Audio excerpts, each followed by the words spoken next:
1889년 생각하는 사람과 같은 세기의 걸작을 만든 조각가 오기스트 로댕이 새로운 작품을 공개합니다. 무릎을 꿇고 여자의 가슴에 기대어 사랑을 속삭이는 남자와 양손을 뒤로 한 채 순종적으로 그를 받아들이고 있는 여자, 둘 사이에 절절한 애정이 배어나오는 이 작품. 당대 최고의 조각가의 신작이었기에 등장부터 세간의 주목을 받았는데요. 하지만 곧 불미스러운 소문에 표적이 되고 맙니다.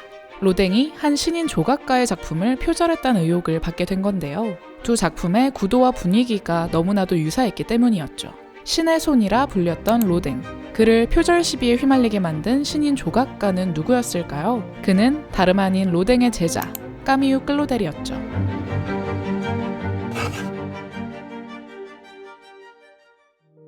섬세하고 또 때로는 거친 클로델의 조각상은 사실 우리가 알고 있는 로댕의 조각상과도 비슷합니다. 거친 터치와 함께 정교함과 투박함 사이에서 독특한 감성을 자아내는 것이 특징이죠. 그도 그럴 것이 클로델은 로댕의 제자였기 때문입니다. 사실 클로델은 로댕의 제자가 되기 전부터 조각에 심취해 있었습니다. 어릴 적 클로델은 부모님의 갈등이 끊이지 않는 집안에서 태어났는데요. 13살이 되었을 때부터 점토를 만지며 조각에 관심을 가졌습니다. 책을 찾아 읽고 동상들을 살펴보며 흙으로 어떻게 조각해야 하는지 고민하고 또 고민했죠. 어린 나이의 클로델이었지만 그가 만든 조각들은 이미 동네 사람들에게 소문이 났습니다. 하지만 19세기 여성에게 학교와 같은 정규 교육은 쉽게 허락되지 않았습니다. 때문에 클로델도 정규적인 조각 교육을 받기 어려웠죠. 그럼에도 불구하고 딸의 재능을 알아본 클로델의 아버지는 클로델이 예술 교육을 받을 수 있도록 노력했습니다. 이를 위해 당시 지역에서 유명했던 조각가 알프레드 부시에게 부탁하여 지도를 받도록 했는데요. 아버지의 소개로 클로델을 만난 부시는 그의 작품을 보고 깜짝 놀랄 수밖에 없었습니다. 이제 막 조각에 눈을 뜬 소녀의 작품 속에서 아주 독창적인 표현력이 엿보였기 때문입니다. 이 작품은 클로델이 18살 때 만든 것인데요. 실제 자신의 집에서 일하던 늙은 하녀 헬렌을 모델로 했습니다. 이마에 주름이 질 정도로 높이 올라간 눈썹과 아래로 굳게 담은 입에서 헬렌의 고집스런 성미가 생생히 느껴지는 수작이죠. 클로델은 어린 나이임에도 작품 속에 인물의 감정을 담아내는 데 탁월한 재능을 보였습니다.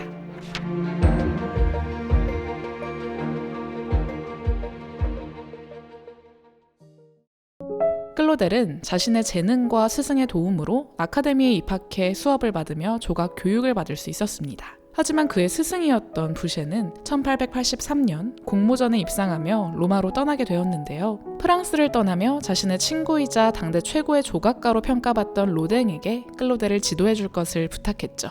천재는 천재를 알아보기 때문일까요? 로댕은 클로델을 만나자마자 그의 예술적 잠재력을 눈치챘습니다. 그리곤 자신의 작업실로 데려가 예술관을 교류했죠. 로댕은 클로델에게 당시 공들이고 있던 지옥의 문을 보여주는데요. 머지않아 클로델은 이 거대한 작품의 모델이 되어주기도 하고 또 제작에 참여하기도 하면서 로댕과 가까워집니다. 처음에는 예술로 만났던 둘이지만 함께 작업하는 시간이 길어질수록 스승과 제자 이상의 감정을 품게 되었습니다. 결국 천재적인 재능과 불꽃 같은 예술혼을 지닌 클로델에게 로댕은 심경을 고백합니다.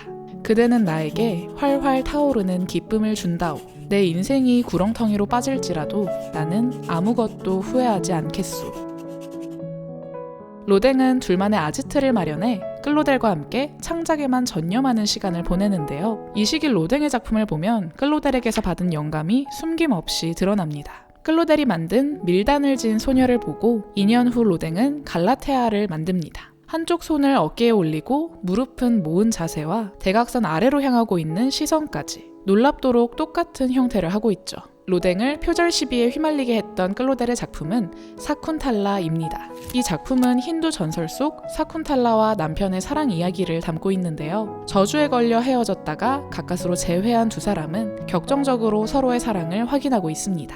클로델은 역경 속에서도 깨지지 않은 영원한 사랑의 순간을 포착해 섬세한 서정성이 묻어나게 했죠. 이에 반해 로댕의 영원한 우상은 비슷한 구도를 차용했음에도 남성이 여성의 육체를 탐미하는 듯한 에로틱함이 느껴집니다. 이처럼 비슷한 구성일지라도 두 예술가가 작품에 녹여낸 감정은 서로 달랐습니다. 두 사람이 같은 주제로 작품을 만들 땐 서로 전혀 다른 해석을 내놓기도 했는데요. 이 작품은 두 사람이 새벽의 여신 오로라를 표현한 것입니다. 로댕은 클로데를 모델로 해 새벽녘 구름 사이로 얼굴을 내미는 태양과도 같은 여성의 얼굴을 조각했다면, 클로델은 이를 구름과 같은 폭신한 머리칼을 지닌 순수하고 깨끗한 소녀의 모습으로 상상했죠. 둘은 이렇듯 서로 영향을 주고받으며 예술가로서 또 연인으로서 관계를 발전시켜 나갔습니다. 하지만 선의의 경쟁자이자 연인이었던 둘의 관계는 오래가지 못했는데요. 로댕에게는 30년간 동거해왔던 여자가 있었고, 그 사이에는 클로델과 겨우 2살 차이가 나는 아들도 있었습니다. 더군다나 날이 갈수록 클로델의 예술 세계가 깊어지고 있었습니다. 1888년 클로델은 한 살롱에서 최고상을 수상하는데요. 이를 통해 작가로서 정식 인정을 받은 동시에 주변 사람들의 시샘의 대상이 되기도 했습니다. 날이 갈수록 클로델의 작품 세계는 로댕의 틀을 벗어나 자신만의 세계를 구축했는데요. 작가로서 클로델의 활약이 커지자 로댕은 그의 재능을 견제하기 시작했습니다. 자신의 예술관을 벗어난 제자의 모습을 질책하기도 하고 자주 갈등을 빚었죠. 결국 클로델은 로댕의 작업실을 떠나기로 결심합니다.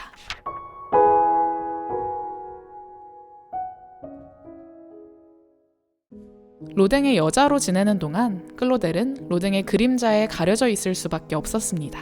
하지만 로댕과 갈라선 이후 클로델은 로댕의 꼬리표를 뗀 예술가가 되기 위해 작업에만 몰두하는데요. 자신의 지지 기반을 모두 잃어버린 클로델에겐 가장 고통스러웠을 시기였을 겁니다. 하지만 그의 대표작들은 대부분 이 시기 탄생하죠. 그 중에는 클로델의 걸작으로 꼽히는 중년이 있습니다. 나이든 여성의 손에 이끌려 계단을 오르는 중년의 남성과 한 계단 아래에서 무릎을 꿇고 돌아선 남자를 붙잡아 보려는 젊은 여인이 있습니다. 그는 이 작품이 자신이 얼마나 뛰어난 조각가인지 증명할 마스터피스가 되길 바랐죠. 자신이 청동이라는 소재를 얼마나 잘 활용할 수 있는 조각가인지, 그 안에 어떤 겹겹의 감정과 이야기를 담아낼 수 있는지 세상에 보여주고 싶은 그녀의 욕구가 담긴 작품이었습니다.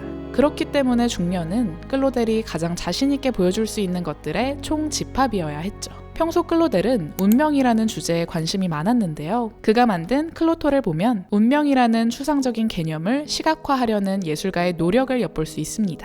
클로토는 그리스 로마 신화 속 운명의 시를 다루는 여신으로 인간의 삶과 죽음을 결정하는 존재인데요. 클로델의 클로토는 살이 축축 처진 노인의 몸으로 산발이 된 머리를 이고 있습니다. 이 여신은 덩쿨처럼 엉킨 머리카락과 비쩍 마른 몸 때문에 나무처럼 보이기도 하는데요. 클로델은 이 이미지에 착안해 중년을 이끄는 존재, 운명을 나무와 하나가 된 여성의 이미지로 표현하려고 했습니다. 이는 최종 버전에서 커다란 휘장을 두른 모습으로 대체됐죠. 하지만 정면이 아닌 뒤에서 여성을 바라본다면 나무 형태의 흔적을 발견할 수 있습니다. 그렇게 중년을 다시 바라보면 청춘을 뒤로 해야 함을 아쉬워하면서도 운명의 손에 이끌려 자연스럽게 인생의 다음 단계를 밟는 인간, 중년의 인간적 성숙을 의미하는 작품이 됩니다.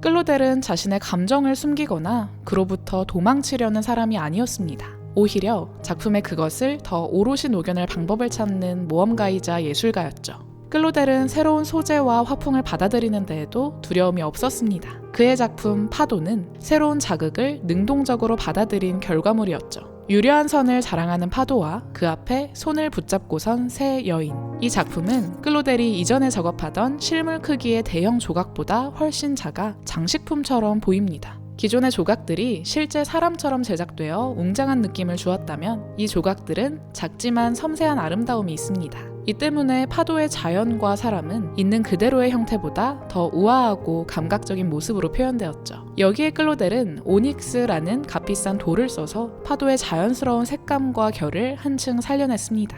조금 더 섬세한 손길이 필요한 부분은 진흙으로 먼저 제작한 뒤 청동으로 주조에 덧붙이는 등 다양한 재료를 영리하게 활용해냈죠. 하지만 한 번 로댕의 여자로 인식된 클로델을 독자적인 예술가로 봐주는 사람은 많지 않았습니다. 작품은 잘 팔리지 않았고 그는 점점 더 깊은 가난의 수렁에 빠졌죠. 결국 클로델은 개인 작업실을 유지할 수 없을 정도의 재정난에 이릅니다. 클로델은 극도의 스트레스로 인해 작업실에 쌓인 작품을 스스로 부숴버리기도 했죠. 더 이상 통제가 어렵다고 판단한 클로델의 가족은 그를 정신병원에 수감시키고 30년 동안 가둬두는데요. 클로델은 이후 더 이상 작품을 만들지 않고 쓸쓸한 생을 마감하게 됩니다.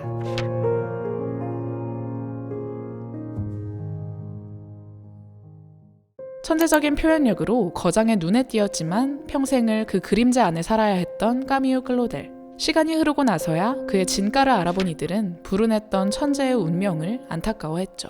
특히 클로델의 예술성을 가장 잘 이해했을 로댕은 자신의 이름으로 미술관을 만들면 꼭 클로델의 방을 만들어줄 것을 당부했습니다. 그의 바람대로 로댕 박물관에 가면 클로델의 작품만을 전시한 방이 하나 있죠.